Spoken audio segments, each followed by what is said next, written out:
You didn't have a cholesterol problem yesterday, you may have one now. The new guidelines call for a huge boost in use of cholesterol-lowering drugs known as statins.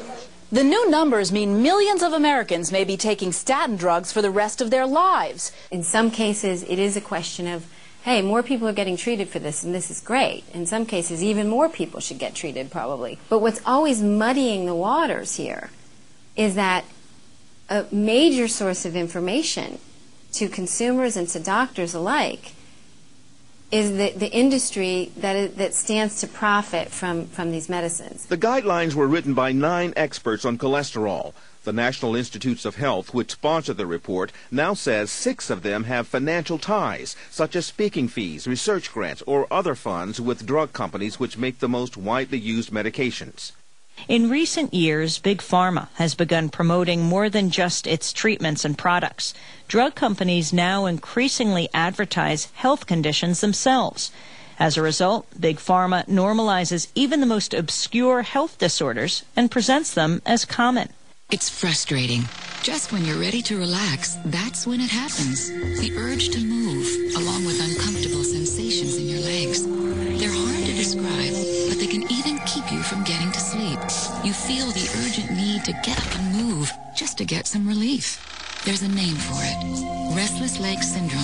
And if you have it, you're among the nearly 1 in 10 U.S. adults who do. Want to know more? Visit restlesslegs.com or talk to your doctor. Of all the things that industry does, this is probably the one thing that I think could be labeled as evil, that in order to make a profit, you're disease-mongering, in other words, making population, medicalizing something that is just really part of everyday life. You often feel distracted, disorganized, restless, unable to finish things. Like the channel keeps changing in your mind and you can't control the remote. You guys have any thoughts? If you felt these symptoms your whole life, you may have adult ADD. So in other words, a person who is not yet a patient, who is actually feeling quite good, sits down to watch the evening news, and after seeing a few commercials, says to him or herself, you know, I'm not quite as healthy as I thought. I've got to remember that appointment tomorrow. Did I send the car payment? What made me volunteer for that assignment? Introducing Lunesta, a sleep aid that can give you and your restless mind the sleep you need.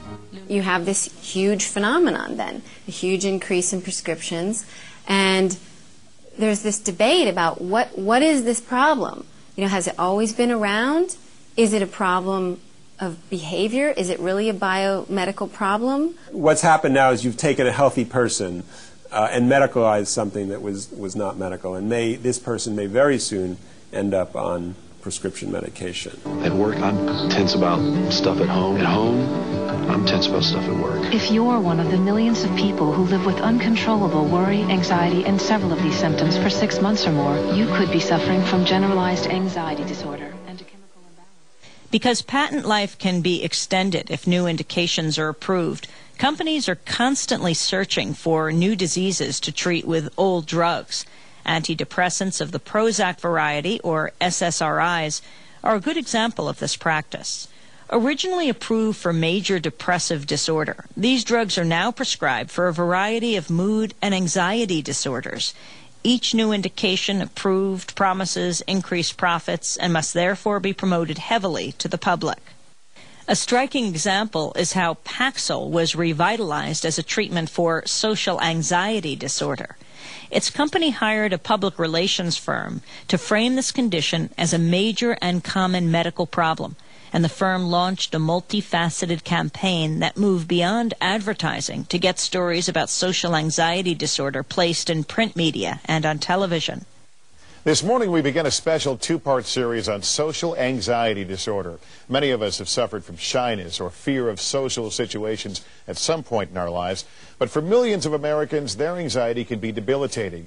Paxil's award-winning product director was quoted as saying, "Every marketer's dream is to find an unidentified or unknown market and develop it. That's what we were able to do with social anxiety disorder." What it is, what it feels like, what it is, what it feels like, what it is. We know what social anxiety can feel like, and Paxil can help. When people begin to critique these advertisements and these campaigns, I think it's a little easy to actually forget about the people who do suffer from social anxiety disorder, who suffer from major depression, who suffer from post-traumatic stress disorders. You know, there are people who suffer from these conditions and whose lives are radically transformed by the medications, and I think that it's actually important to remember that. That doesn't mean that at the same time we're not sort of creating a culture of the worried well. People who might have this problem are sort of suddenly concerned that they have this problem. Over 10 million Americans suffer. Do you? If we take shyness, which is probably a part of the personality of most of us, in some situations, you know, it's an appealing part of people, it's part of their personality. And we turn it into a new entity and we call it social anxiety disorder.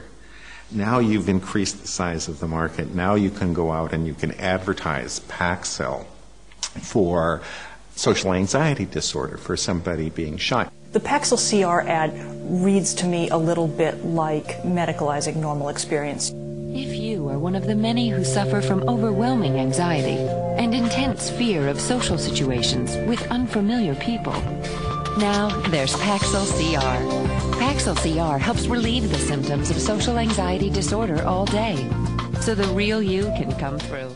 You have people who look mostly comfortable, but you know, they're a little uncomfortable in a social setting, and we're turning that into a condition that needs significant treatment. You know, the SSRIs have a million side effects. They're not clean drugs, and to suggest that if you have a tough time going into a meeting and introducing yourself to people, you should be on an SSRI, I think is problematic. We are going to take a closer look tonight at the possible link between antidepressants and suicide. The other disturbing aspect of this class of antidepressants was the fact that these drugs were being prescribed to a large number of children. About 1 million children under 18 take such drugs now, with doctors writing 3 times as many prescriptions as they did a decade ago. And we don't know if the drugs were being used appropriately, if they were being used in children with major depressive disorder, or they were being used on a 12 or a 14-year-old boy that didn't make the football or the basketball team, and he felt sad. So you have this kind of system that has no brain, you know. It has profit as its goal, and it has no mind, and it just builds the market without thinking about, are there other ways we can deal with this? Is this something we want to pathologize? Is it something we want to see as a sickness? Critics have pointed to Prozac's reintroduction as Sarafem as one of the most disturbing examples of how companies simply promote new conditions in order to repackage old drugs. It's that week before your period. The irritability, mood swings, bloating. Think it's PMS. It could be PMDD, premenstrual dysphoric disorder. Those intense... What Eli Lilly was very successful in doing to expand its market on Prozac was to essentially recolor it. Instead of a green capsule, made it pink, rename it Sarafem, and get approval to market it for premenstrual tension, which it called premenstrual dysphoric disorder. Drug manufacturer Eli Lilly launched a $30 million marketing campaign to inform women about their new drug that promises relief. The problem is Sarafem is not new, and the condition it's being advertised to treat might not even exist. Prozac and Sarafem are exactly the same thing. It's all a matter of image. Sarafem, the first and only prescription medication for PMDD. Once again, the pharmaceutical industry, through its advertising ingenuity, is able to sell us almost anything, even old drugs as new drugs. A lot of women would really be outraged if they knew that they were just taking good old Prozac, same dose, but priced, at my drugstore anyway, over 3 times as much as generic Prozac.